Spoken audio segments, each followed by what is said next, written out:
అందరికీ praise the lord. దేవుని వాక్యంలో నుండి ఒక మాట. కొరింథీయులకు రాసిన 2వ పత్రిక 5వ అధ్యాయం 17వ వచనం. ఎవడైనను క్రీస్తునందున్న ఎడల వాడు నూతన సృష్టి, పాతవి గతించెను, ఇదిగో కొత్తవాయెను. కొరింథీయులకు రాసిన 2వ పత్రిక 5వ అధ్యాయము 17వ వచనము. ఒకరోజు డిఎల్ మూడీ అనే భక్తుడు ఒక హీరోయిన్ ఇంటికి వెళ్ళాడట. ఆ హీరోయిన్తో ఆయన మాట్లాడుతూ, అమ్మా, నీ జీవితాన్ని ఎందుకని యేసయ్యకు అంకితం చేయకూడదు? నీవు జీవించే ఈ జీవితం వాస్తవంగా నీది కాదు, అది ప్రభువు నీకు దయచేసినది. నీ జీవితాన్ని ప్రభువుకి అంకితం చేస్తే ఆశీర్వాదకరంగా ఉంటుంది అని చెప్పాడట.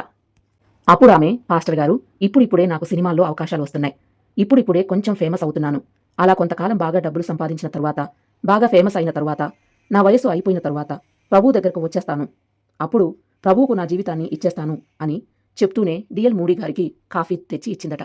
డిఎల్ మూడీ గారు కొంచెం కాఫీ తాగి ఆ కప్పు ఆమెకు ఇచ్చి, అమ్మా, మిగిలిన ఈ సగం కాఫీ నువ్వు తాగేసే తల్లి అన్నారట.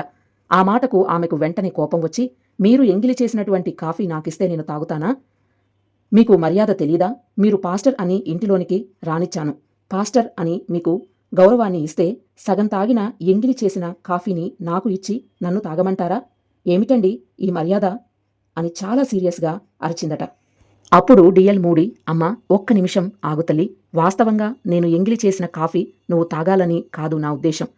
నేను ఎంగిలి చేసిన కాఫీనే నీవు తాగడానికే అంత కోపం వస్తే, సినిమా రంగంలో పడి నీ శరీరాన్ని లోకమంతా ఎంగిలి చేసిన తరువాత మిగిలినటువంటి ఆ బ్రతుకున్న శవాన్ని తీసుకుని వచ్చి, ప్రభువా, నేను నీకు బహుమానంగా అప్పగించుకుంటున్నాను అని నీవు అన్నప్పుడు, అందరూ ఎంగిలి చేసిన నీ జీవితాన్ని ప్రభువుకు ఇస్తే ఎంగిలి చేయబడిన నీ జీవితం నాకెందుకు అని ప్రభువు ఒకవేళ నీతో అంటే నీవు ఎక్కడికి వెళ్తావు? ఏం చేస్తావు? డిఎల్ మూడీ అడిగిన ప్రశ్నకు వెంటనే ఆమె కళ్ళు తెరవబడినాయి. కన్నీళ్లతో ఆ హీరోయిన్ మోకాళ్ల మీద పడి ప్రభువుకి తన జీవితాన్ని అంకితం చేసింది. ఈ మాటలు వింటున్న సహోదరి సహోదరులారా, ఈ లోక ఆశల్లో పడి నీ జీవితాన్ని నాశనం చేసుకుని చనిపోయి నరకానికి వెళతావో, లేదా నేను ఈ లోకంలో బ్రతికినంత కాలం యథార్థంగా జీవిస్తాను, నా దేవునికి ఇష్టంగా జీవిస్తాను, నేను నా దేవునితో యుగయుగములు పరలోకంలో ఉండాలని ఆశపడుతున్నాను అని మీరు తీర్మానం తీసుకున్నట్లయితే నీవు ధన్యుడవు, ధన్యురాలవు. ఒకప్పుడు ఏమీ లేని స్థితి నుండి ఈరోజు అన్నీ ఉన్న ఉన్నతమైన స్థితిలోనికి, స్థాయిలోనికి వచ్చామంటే అది కేవలము దేవుడు మనకు ఇచ్చిన గొప్ప బహుమానం.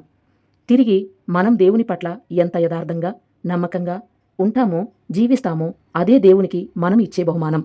దేవుడు ఎప్పటికీ మన నుండి ఆశించేదేమిటంటే యథార్థవంతమైన జీవితం, పరిశుద్ధమైన జీవితం, ఫలభరితమైన జీవితం, ఇతరులకు మాదిరికరమైన జీవితం జీవించాలని ఆయన ఆశపడుతున్నాడు. లోకం మనలో ఉంటే మన హృదయంలో దేవుడు ఉండలేడు, గుర్తుపెట్టుకోండి. కాబట్టి కనీసం ఈ రోజు నుండైనా మీ హృదయంలో యేసయ్యకు ప్రథమ స్థానాన్ని ఇచ్చినట్లయితే ఆ క్షణం నుండి మీ జీవితంలో మీరు ఊహించలేని మేలులు, ఆశీర్వాదాలు పొందుకోగలరు. ఆమేన్. Praise the lord.